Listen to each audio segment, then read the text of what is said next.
Hello, Assalamualaikum.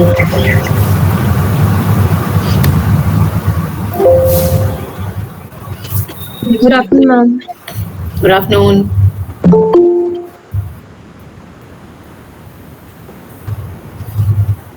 I'll try to share my screen, okay?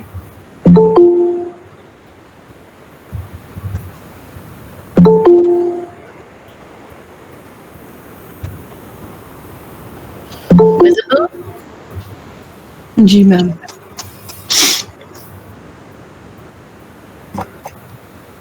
Yes, ma'am. It's It's changing, changed. right? Yes. Okay. Okay.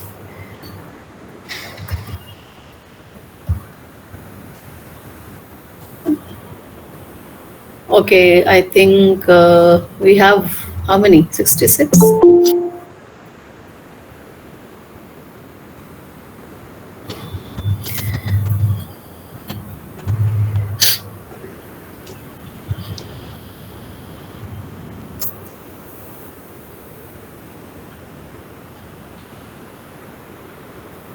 All right, so in the previous class, we had discussed about perception and the perception process, how it takes place, what are the biases and problems that often affect our perception. Uh, then we had discussed what managers need to do.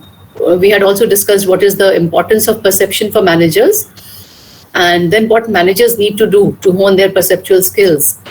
And I'd also discussed the Johari model, which talks about how to improve self-perception. Johari model that we had discussed is basically a model of how to improve self-awareness, your own perception about yourself, and your understanding of how people perceive you. And it is important because unless you understand yourself better, unless you understand how people perceive you, unless you have awareness about yourself, you will not be able to develop awareness about others. So, developing this awareness, developing the sensitivity to understand what people are saying, and how we can use that understanding to know ourselves better, improve ourselves, all that improves our perception of a lot of things, the reality about us, and that enables us to understand others also. And managers, most of the time, they are working with people, they are communicating with people, they are interacting with people, they are motivating people, they are working in teams, and so on. So they have to have clarity on all these issues on how to work with people, how to communicate with people, how to understand people, how not to make wrong judgments about people, how not to have prejudices and stereotypes and biases affecting their understanding of people. So all these things are important for us to know. As managers, as future managers, we need to know all these things. Related to the concept of perception is the concept of personality. So I'll be discussing about personality today. Personality is who you are. Whatever you are, that's your personality. And it is important because personality impacts your perception, personality impacts how you work, personality impacts how you interact. It impacts everything that you do. So personality is important for us to understand, right? So I'll I'll be starting with this personality. So personality is a term that has been derived from a Latin term personare, which means to speak through. Your personality speaks about you. It tells about who you are. And personality is basically three important components. It's external appearance. So it's also, for example, how you look, how tall one is and how short one is, or whatever the physical features. That is also part of personality. External appearance, then internal awareness of self. Your own mental makeup and how you think. All that is your personality, and basically it's an organization of all these external and internal traits. So your personality is basically how you appear and what you have internally in terms of your mental makeup, as we said, your thinking, how you understand things. All that is your personality. It shows who you are. This is what your personality is, and personality is an important subject of discussion in organizational behavior, because in an organization, you're working with people. If there are 100 people, there are 100 personalities you are dealing with, 100 different personae, as we call it. So basically, we have to understand how personalities differ. What are the factors because of which people differ? And because of that difference, how it impacts work and what managers can do in order to take into account those differences. So I'll be discussing about personality now, different types of personalities which are important from the point of view of organizations, different personality characteristics, different personality types, different personality models. All this we are going to discuss in this topic. So personality determinants, how you get your personality, what are the factors that shape you, that shape your personality. So there are biological factors. The first thing is the natural or biological factors, which could be heredity, what we inherit from our parents. So physical traits we may inherit from our parents, mental traits we may inherit, emotions we may inherit. So genetics, they account for 50% of the differences between one person and the other person. So 50% of who you are is because of your genetics, your hereditary characteristics, what you have inherited from your parents. That is what makes up 50% of the personality. About that. It also includes, the brain structure, what we discussed last time. Structure of the brain, that also determines personality. Right brain dominant and left brain dominant, and that impacts how you think, that impacts how you work. So the brain structure. And of course, physical features, they are all part of the personality. So these are all biological characters. These are things that we inherit. These are things which are there already with us genetically or from birth. We have those kinds of characteristics. They may change with time, but still we have them. So these are biological factors.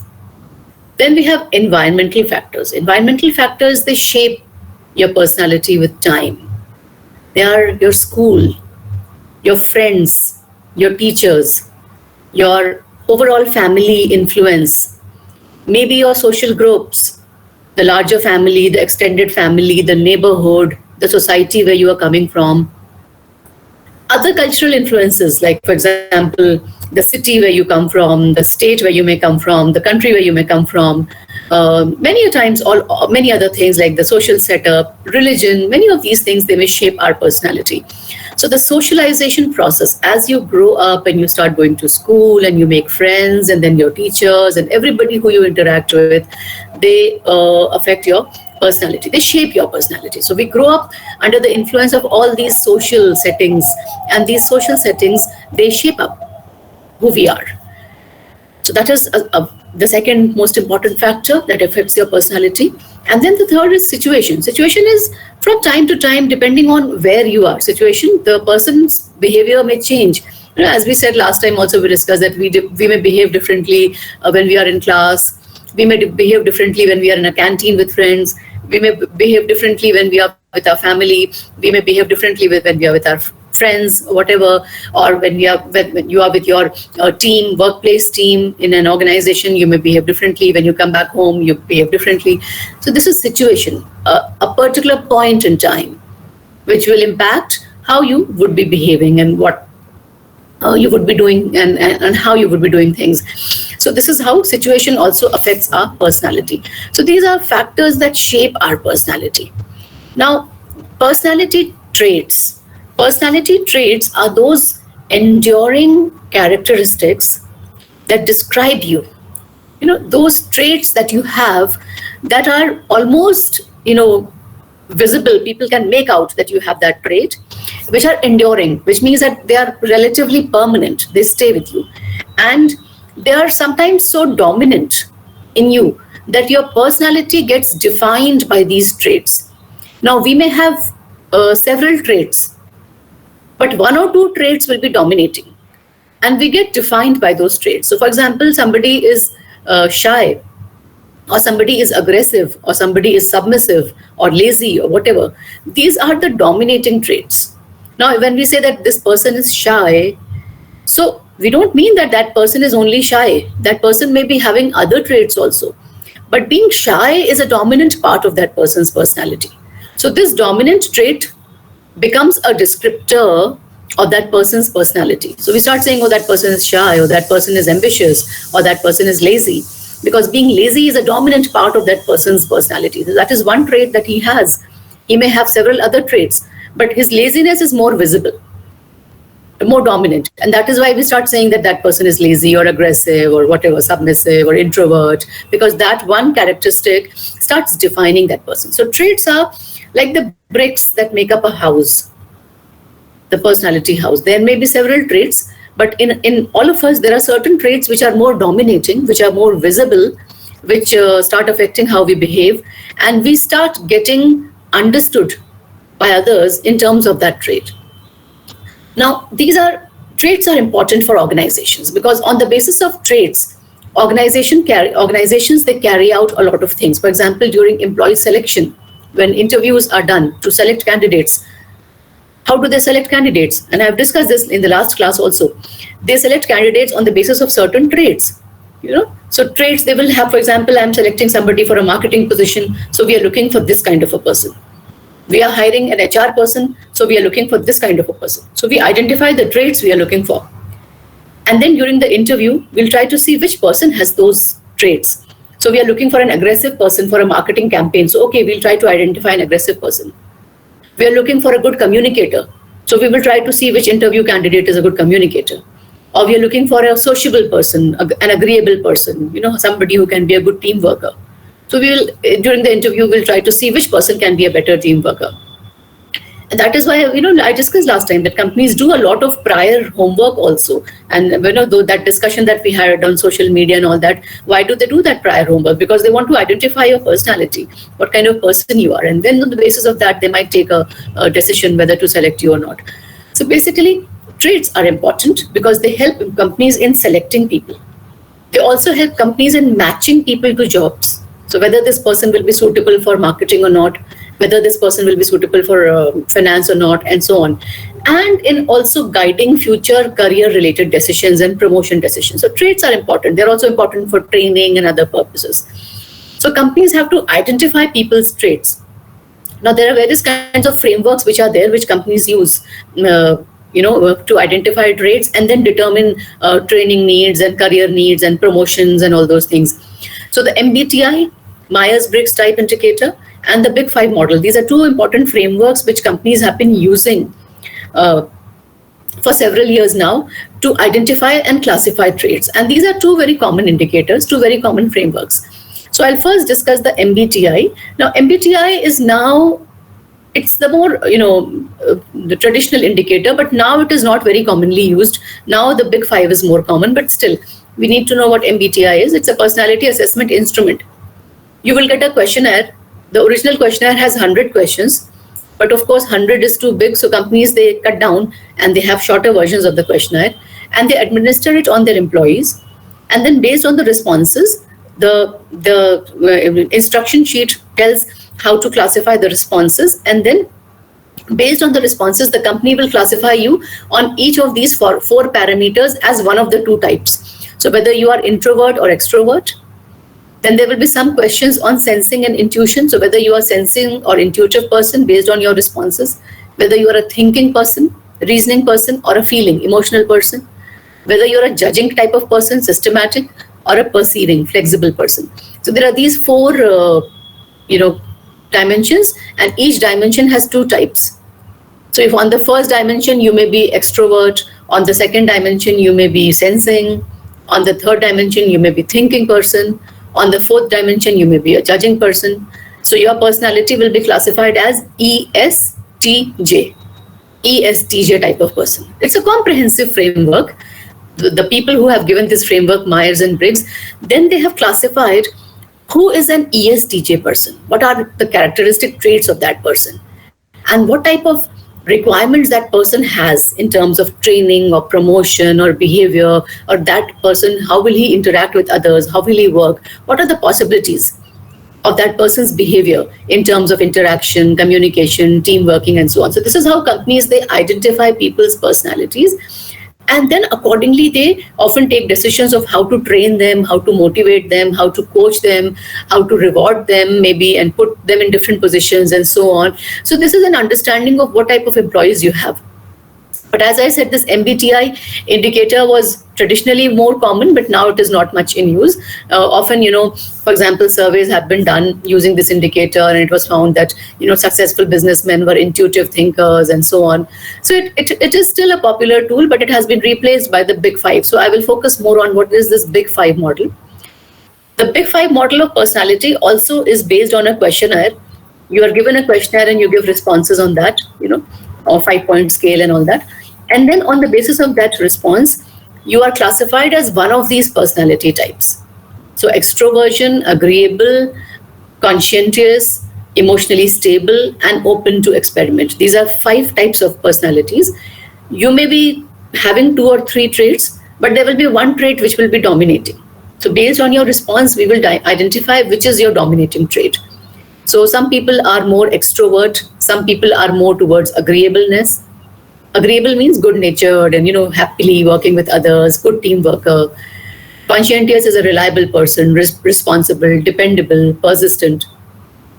Emotionally stable is a person who can handle emotions and who can work in difficult times, who is self-confident, calm, who can handle risks and adversities. Open to experiment. You are imaginative, creative, you can do innovations and so on. So these are 5 dominating different types of personality dimensions. And based on your responses, you would be identified as one of these types. So you are either emotionally stable type or agreeable type or extrovert type. Accordingly, companies then take decisions regarding, what kind of people we have and what type of teams we can form by putting in different people. In which team will I be more effective? In which team will you be more effective? In what kind of assignments I will be more effective? In what kind of assignments you will be more productive, and so on. So that is how we identify people's, job designs and tasks and what responsibilities can be given, what teams they can be put into, how they will behave. So we understand a lot of things about people based on these personality dimensions. Now, a lot of researches have been done by leading organizations, survey organizations like, PwC or various other organizations on these personality dimensions. Deloitte, for example, they keep doing a lot of these kinds of surveys and personality studies on various kinds of organizations. And they have come to the conclusion that all 5 are important dimensions, but there are certain dimensions which are identified to be more important from the point of view of effective managers. Can somebody make a guess of which of these characteristics or dimensions are identified to be more significant than others for an effective manager, for a successful manager? Although each one of them is important and each personality type is effective in different situations, but overall, on the basis of general surveys, which dimension do you think has been identified as the most important for managers? Openness to experiment. Openness to experiment. Somebody is Emotional saying, stability. Bilal. Consciousness. Aisha? Conscientious. Bilal? Emotional stability. Emotional stability. Okay. It has been found through surveys that each personality dimension is important, and each personality type is suited for a different type of a job or a different type of assignment. Extrovert people may be suited for some assignments. Agreeable people, for example, extroverts, it is said that they are more suited for, aggressive marketing kind of assignments and all those kinds of assignments. Agreeable people are more suited for HR kind of assignments. Open to experiment are people who are more suited for R&D, research work, and all that kind of, activity where a lot of experimenting is being done. So different types of people are more suitable for different types of assignments. But overall, a lot of studies have found that out of these 5 traits, being conscientious was considered to be a very important trait for managers. Most studies have found in different occupational groups that a conscientious manager is what is considered to be very important by business organizations. Conscientious, so what is it? We just now discussed. It's a person who is reliable, dependable, somebody who you can trust, somebody who is consistent, persistent, reliable, dependable. Researchers have said that oftentimes your reliability and dependability is more important than your skills and competence. You may be a very competent person, but if, for example, I can't rely on you, I can't trust you, or I can't depend on you, then your competence is of no good use to me. So somebody may be very competent or very skillful, but if that person is not dependable, that person may not be very useful. So the first and the foremost skill that you need that to be an effective manager or a personality trait is to be reliable and conscientious, dependable. Somebody can trust you with assignment or with any work or with anything. So they know that because this work has been given to you, now you will complete it with utmost honesty.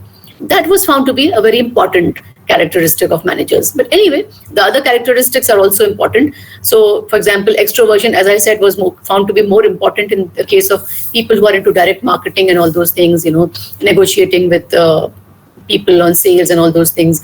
Agreeableness was more important for HR people and so on. So different traits may be suitable for different types of people. So this is what the two frameworks do, the MBTI and the Big Five framework.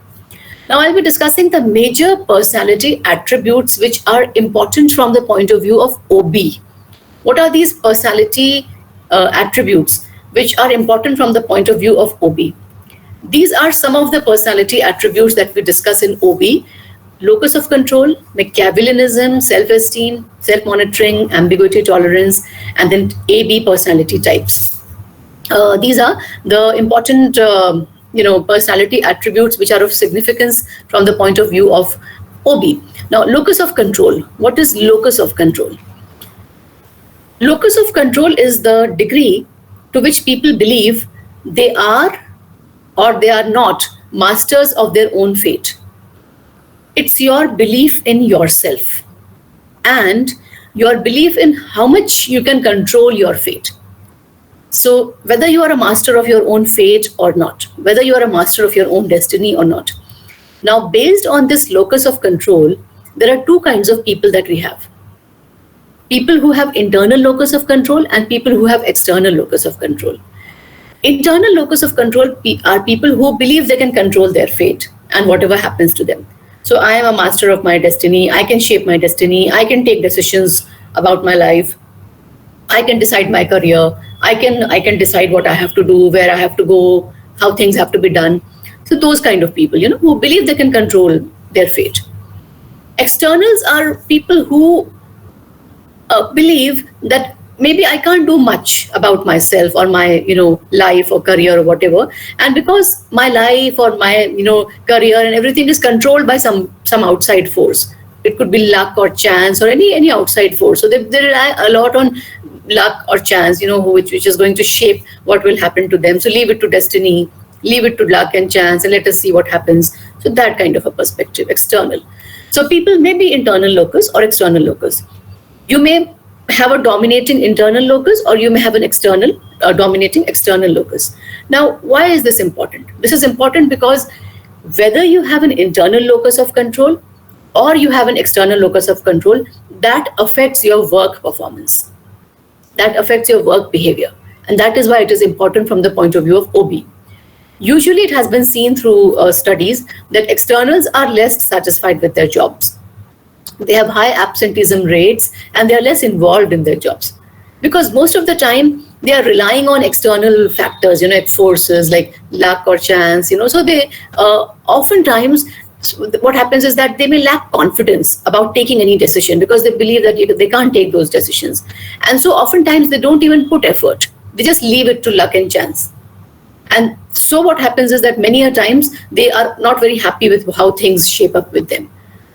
On the other hand, internals, because they are more strong in terms of taking decisions, so at work they are more motivated and willing to work. They can take their own decisions. They can decide how they have to work, how things will go forth. They can plan, they can execute. So they are more confident about their work. And so that is why they are more willing to work. So internals, they attribute organizational outcomes to their own action. So whatever has happened, the results, I'm responsible for those results. So they will try to put in their effort and execute and then show those results. So, but in an organization, you will have both kinds of people. You may have some internally dominant people and some externally dominant people. You will have both kinds of people. It's not that you will only have, internal people, or you can only have internal. You will have both kinds of people, and there is no harm in that. I mean, people may have an external locus of control. It's very natural. So what we do is that we accept that we will have all kinds of people, but we have to decide what kind of people we have and then accordingly place them in the right places. So internals are more suited for jobs that require a lot of decision making, that require a lot of quick action, initiative, innovation, independence. So those kinds of jobs where you need a lot of innovation and creativity and free thinking and out of the box thinking, in those kinds of jobs and assignments, internals are more suitable. Whereas external people may be more suitable for jobs which require more of, following instructions and compliance and more systematic kinds of jobs, which are well structured, routine, systematic, where a lot of independent decision making is not required. Whereas the work only requires following certain set procedures and then carrying it out. So for example, basic accounting and things like that. So externals may be more suited for that kind of a job. But what happens is that sometimes you may also require externals to make decisions or put them in teams. So for that, they will need a lot of training. They will need a lot of coaching, empathetic coaching and counseling and mentoring, so that their confidence is boosted and they are encouraged to take independent decisions and so on. So you have to identify people and then see what kind of assignments they are more suited for. And accordingly, you also have to train them to be suitable for any kind of new assignment. So this is what locus of control actually means. Then the second characteristic that is of significance to us is Machiavellianism. Ever heard of this term? Machiavellian? Machiavelli? No. Machiavelli was a Greek... yes, Varis? Speak up. Writer of The Prince. What do you know about that, about Machiavelli? Machiavelli was a Greek philosopher who wrote about war strategies, tactics in war, battles. And he said that battles are not only about killing people and sword fighting and all that. Battles are about tactics, about smart ploys, strategies. Many a times you may not have a very big army, but if you are smart and you understand your opponent's weaknesses, you can still win the battle. You can still win the war. So Machiavelli said that wars or battles are not about fighting in the battlefield. They are about a lot of things that you do to understand your opponent, to adopt a certain smart strategy, smart tricks, and then win over your opponent and become a winner. So Machiavellianism is a concept that we have derived from there in management. It is said that sometimes managers also have to adopt those clever, smart strategies. You can't just go into the battlefield with a sword and start fighting. You have to think. You have to be mentally agile. You have to be clever also. So managers, sometimes they have to use various kinds of clever tactics. So good or bad, but they do it. So Machiavellianism is a personality trait to which an individual, which defines the degree to which an individual is pragmatic, not very emotional, and believes that, this is what has to be attained, so we will try to attain that. These kind of people are very good in manipulating situations. They are very good in manipulating people. They know how to influence. They know how to persuade. They are very good communicators. They are glib talkers, as we say, glib communicators. They may often also resort to tricks, clever ploys to get things done. They may manipulate the situation, as we said. They are very smart in terms of understanding the opponent, the adversary's weak points, and they hit you there where you are weak. So basically, they try to take advantage of the situation. So they are those, smart, clever people. So they are called as high Mac people. High Mac is somebody who is high on Machiavellianism. Again, you may have all kinds of employees. You may have high Mac employees. You may have low Mac employees. So high Mac will be a person who will have these traits. So they will be very good in face-to-face communication because they are good communicators. They know how to influence. They know how to persuade. They are very good where rules and regulations are flexible, because then they can manipulate things as per their liking and disliking. And they are very good when the other person is emotionally unstable. So they can take advantage of that emotional instability, and they can manipulate that person. So high max are those kinds of people who are very clever and shrewd and so on. So often, we have all kinds of people in organizations, and it is said that you need those kinds of very smart communicators and negotiators and people who can influence, people who can persuade. So they are very good in sales or marketing jobs. They are also very good in negotiating. Even in HR, you need negotiators. You need negotiators who can talk to the trade unions and labor leaders, who are, if, for example, there is any labor unrest and so on. So you need good negotiators in HR also. So these people are very good in influencing and communicating and negotiating. So they are good for those kinds of positions. Now, as we said, there are ethical underpinnings of Machiavellian approach.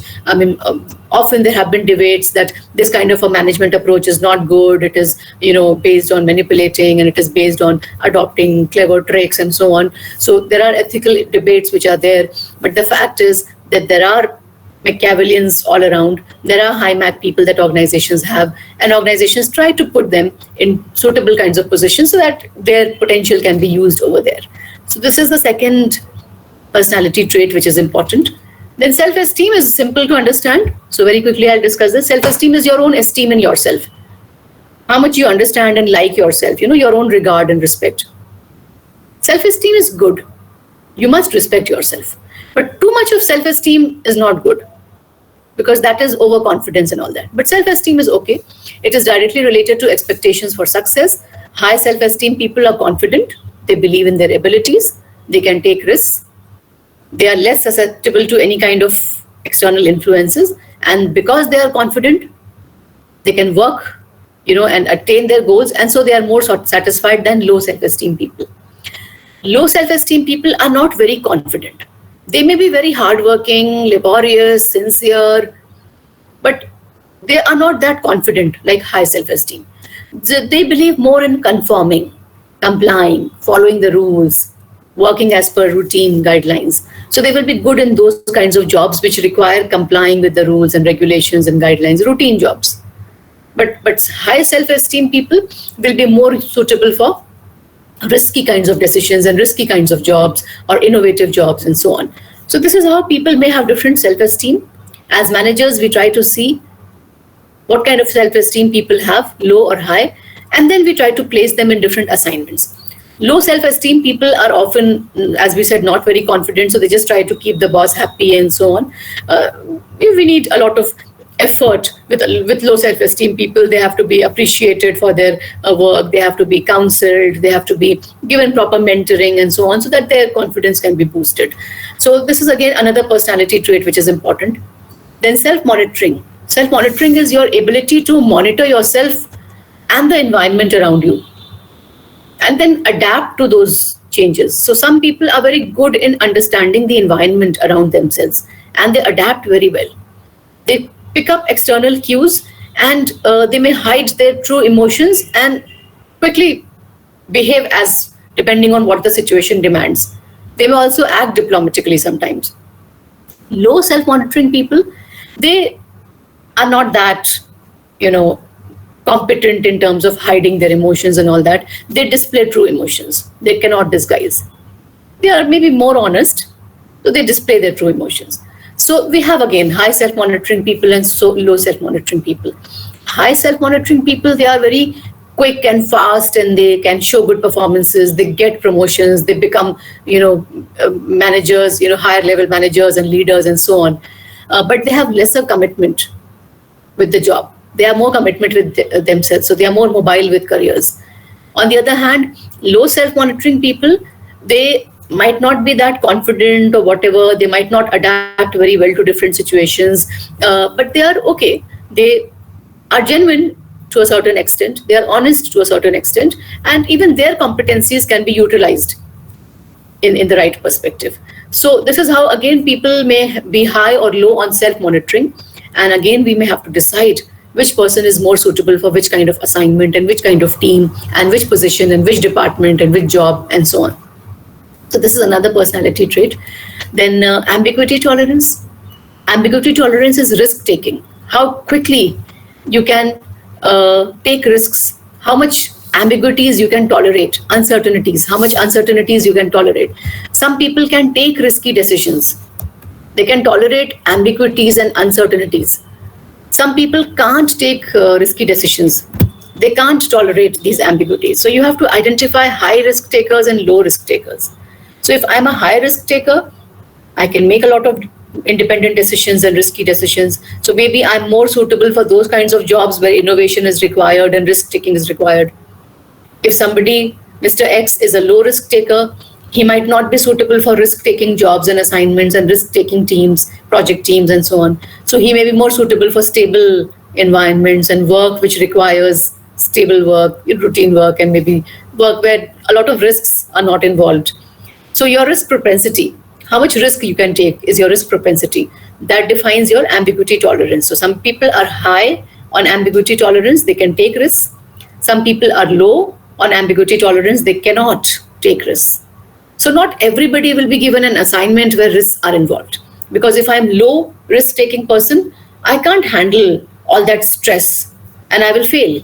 So companies have to then assess people, and accordingly they have to decide what kind of tasks I should be put into to maximize people's potential. Otherwise, if you assign wrong tasks, what will happen is that people will end up in failures and the organization will end up in failures. So identifying people's strengths and weaknesses is important. And managers have to identify people's strengths and weaknesses, and then they have to give them the right kind of work and right kind of assignment and right roles and put them in the right kind of teams. So this is ambiguity tolerance. And then the last personality characteristic which is of significance is type A and type B. Type A people are workaholic people. They are those people who work very hard. They put a lot of deadlines and they will plan and then they will try to attain those deadlines systematically. So they will strive to do a lot of things at one time. They will be doing a lot of projects, lot of work, lot of assignments. That is why they are most of the time time pressed. They might also be stressed because they are doing so much at the same time. They cannot afford leisure. They are obsessed with numbers and figures and profits and attaining this target and attaining that target and attaining these objectives and so on. They will set deadlines and they will try to attain those deadlines. So they are often working on speed and urgency and so on. They are hard-working people. And they are most of the time you will see them working and planning and executing and so on and so forth. So they are laborious, they are hardworking, they are workaholics, they are achievement driven, right? They are sincere, consistent, and they want to work. They have that passion to work, so they want to work. They are self-motivated, so they are suitable for those kinds of jobs which require hard work, long hours, doing a lot of planning and then executing that in a very systematic manner, deadlines. So they are suitable for those kinds of work. They are workaholic. Type B, what are type B people? Type B people are just the opposite. The more casual, happy-go-lucky kind of people. They never suffer from this sense of time urgency and setting deadlines and attaining, objectives fast and all that. They believe in more relaxation and fun. They can relax without guilt sometimes. They are more easygoing. They are more complacent with things, more relaxed. And because they are more relaxed, they don't suffer from work stress. They are less consistent in their behavior. They do not display their achievements. So they are more relaxed, and people who are more fun-loving and who are not time-pressed all the time and not doing a lot of things. So they can manage to go easy. They can manage to go lucky. They are happy even if they have not completed their assignments on time. Or that kind of very free thinking attitude, easygoing attitude. So they have that kind of an attitude. So happy-go-lucky kind of people. Now, what kind of personality types do you think are more effective? Type A or type B? Which is more effective or more important for organizations? Type A, ma'am. Type A. What about type B? Typical young MBAs what are they? Dominantly, what are they? Type B. Type B. So which personality is more effective? Kulsum? They may be good friends, but that's not what organizations would want. What do organizations want? They want people to work and perform. So what kind of people they want? Kulsum, are you here? They can think out of the box. Aisha? Type A. Type A. Mohammed? Who is this? Usama?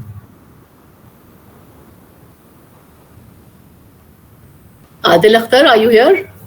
Or most of you are? Arshi? Yes, ma'am, I'm here. Asif? Adil Akhtar. Adil, which kind of person is more suitable for modern day business organizations? Which person they will value more, type A or type B? Ma'am, type A. Type A. Imran? But in some ways, ma'am, type B too. Yes, ma'am. Adil, you said something? Yes, ma'am. And in some ways, type B people too are important. Imran, you said for something? organization. Yes, ma'am. I said type A, ma'am. Type A. Keshu, you also said something. You see, there are, again, coming to the same discussion, there are all kinds of people, isn't it? So people come with personalities, and there will be type A people also, and there will be type B people also. And it is probably, in a certain way, wrong to assume that type A people will be more successful. Type A people are, yes, more laborious, more systematic, more methodical. They are good with certain things. But, type B people are often found to be more creative. Somebody said out of the box. They may be complacent. They may be very easygoing. But if their talent is tapped in the right perspective, then and they're put in the right places and given the right assignment and challenges, then they perform very well. They are more ambitious. They are looking for challenges.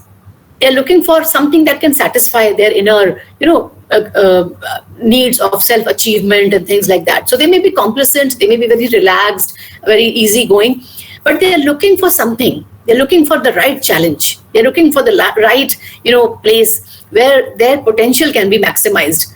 Otherwise, they will be complacent. They will be relaxed and they will neglect and so on and so forth. So given the necessary motivation, they can prove to be very good. They may not be very systematic and meticulous. They may not be very careful with the deadlines and all those things. But if they are into the right assignment, then probably they would put up with the best performances. So they need the right assignments, they need the right challenges, they need the right motivation, they need to be in the right places. I asked this question that typical MBAs nowadays, this new generation which is coming up, researchers have found that most of the people who are coming from this MBA, context, most of them, they are found to be type B people. But are they not effective? Are they not creative and innovative? Are they not out of the box thinkers? Are they not excelling? They are. But they're excelling in only those situations which suit them, where they are comfortable, they are independent, they have the right challenges, they feel that my potential is being utilized.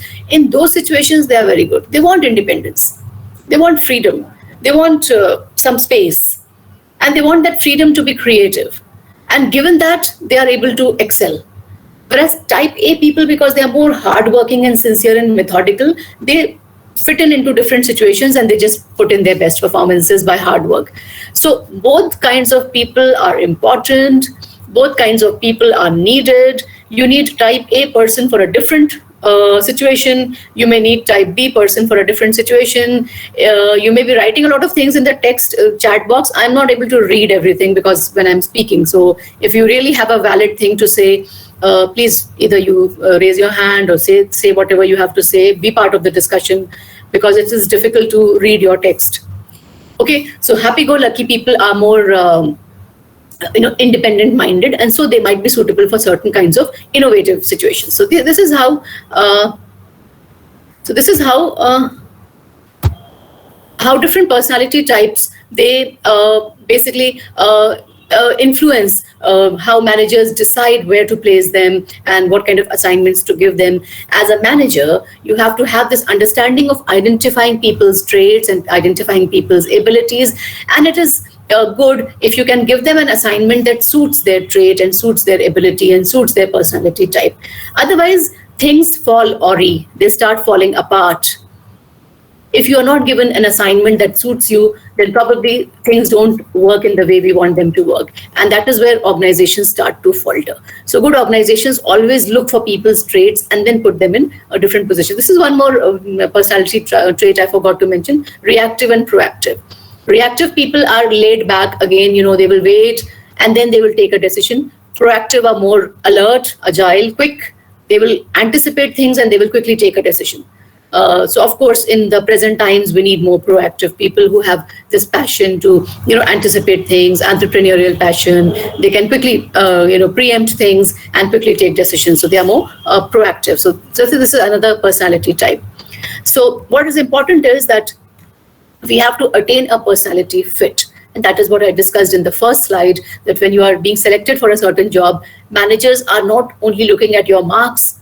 The interviewers, they're not only looking at your marks, or they're not only looking at your skills, they're also looking at your personality type.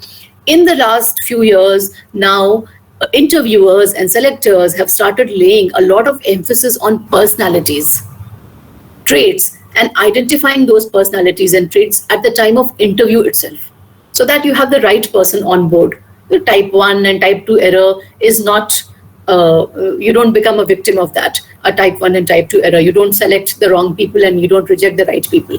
So nowadays, most good organizations, at the time of designing of the selection test and at the time of designing the selection interview, they try to incorporate a lot of personality-oriented questions so that they can assess your personality and then they can see whether you're a right person for the job or not. So they will be assessing your quantitative skills and numeric skills and vocabulary skills, all those skills, but they will also be assessing your personality. I've discussed this in the previous classes. Psychometric testing is a new area which has come up, where researchers and scholars and academicians and industry experts and psychologists and statisticians, all these people are working together to identify what are the traits needed for different jobs in different sectors, in different industries, and to select a person for that job, what kind of questions we should ask in the interview and how to assess. So they are helping companies design a proper selection test and a proper selection interview. This is all about personality fit. So there can be different personalities. Holland, a researcher in this area, has said that there can be different personalities, and we have to ensure that we identify personalities, and then they must have the right fit with the job. If they don't fit with the job, they will not perform. If they will not perform, obviously the organization cannot excel. So the right personality types have to be identified. So they have identified, Holland has identified these 6 types: realistic, some people are more investigative, some are more social, some are more conventional, almost the same as what we have discussed, Big 5 and all that.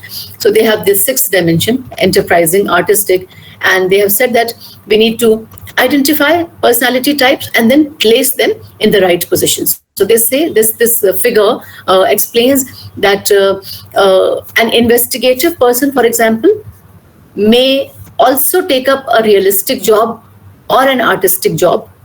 This is how the personality types have been placed here. But an investigative person will not be very good in this kind of a job, which is diagonally opposite. So based on the traits.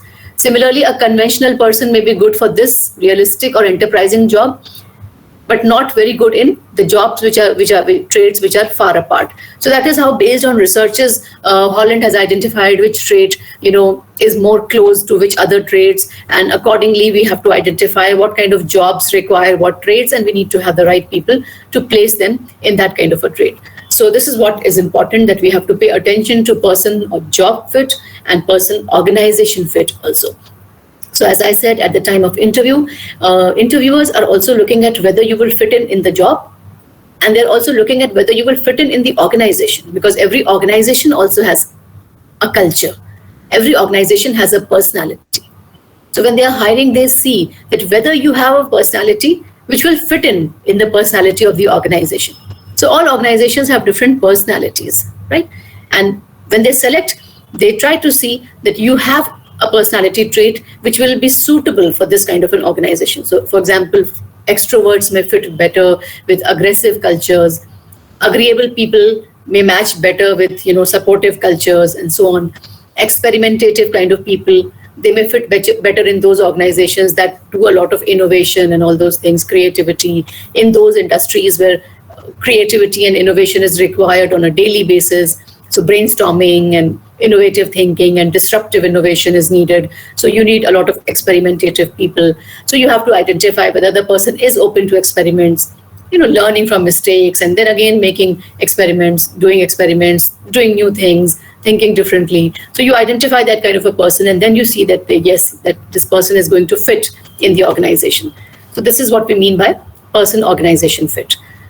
So this is what different personality types suggest. This is what the idea of personality is. I think I should stop now. There would be certain issues related to personality that might still be left, which probably we may take up in the next class. Zareen, what do you say? Right, ma'am. Sure. जी बिल्कुल. Okay, if there's anything that you want to, one or two theories are there. So I think this theory we can take up in the next class. अच्छा, okay, ma'am. Right. Anybody wants to point out anything? Or we can wind up with the class? Okay. Do we have the appraisal system to quantify the hello? Yes, Waqas? Am I audible? Yes. Ma'am, the current appraisal system that we have, either modern, doesn't it favor the right A people?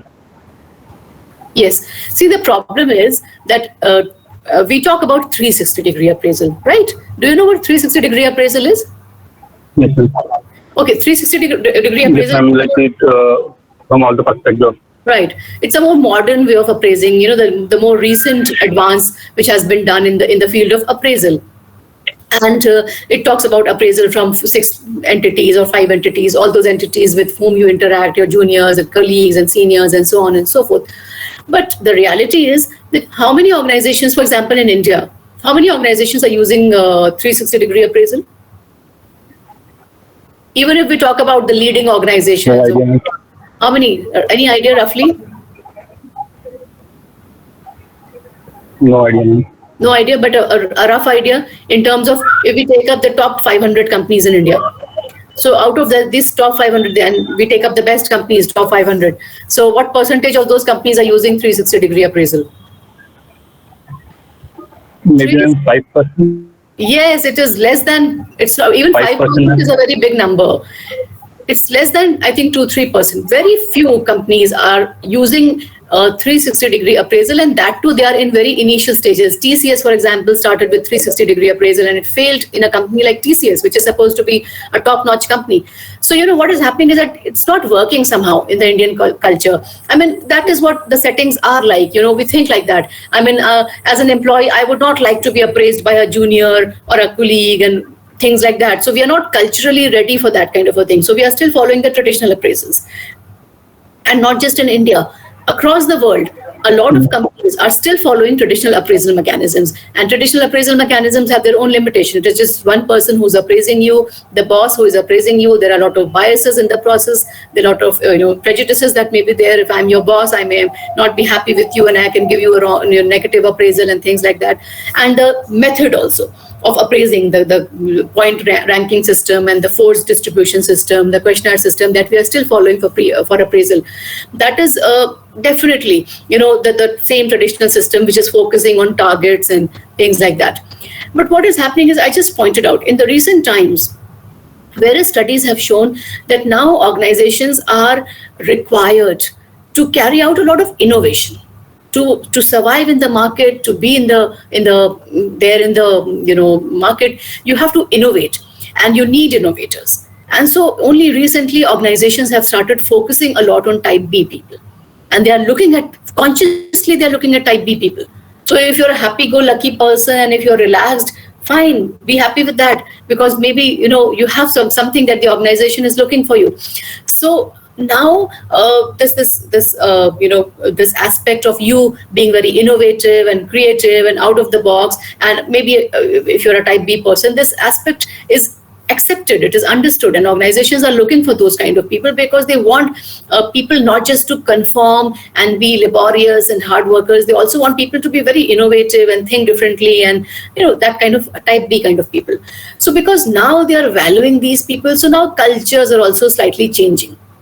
But it takes time, for cultural changes to set in. It's not a one-day exercise. It doesn't take place in a fortnight. It takes time. So cultures are gradually changing now. Companies are gradually changing their training methods. They're changing their appraisal methods. They're changing their ways of working. They are making teams more independent. They are adopting decentralization. They're adopting flatter structures. All these things are favoring this new way of working, this creativity, innovation, and so on. So there is a transition which is taking place post-COVID. Definitely a lot of transition is required because suddenly organizations have been displaced from their territories, from their industries, and now they realize that we have to be much more agile, much more proactive, much more innovative and creative to be able to be quickly adapt to changes and things like that. So those things are happening now. But yes, traditionally they have been more in favor of the more of conformist and that kind of a perspective. So you're right that those things have been there traditionally, right? Okay. Okay. Thank you. So do we wind up? Do we wind up now? So we'll close, and then now next class we will be having on Tuesday. Monday we don't have a class now. The timetable has been slightly changed. You know it. So the next class will be on Tuesday. All right. Thank you, ma'am. Okay. All right. Thank you. Thank you, ma'am.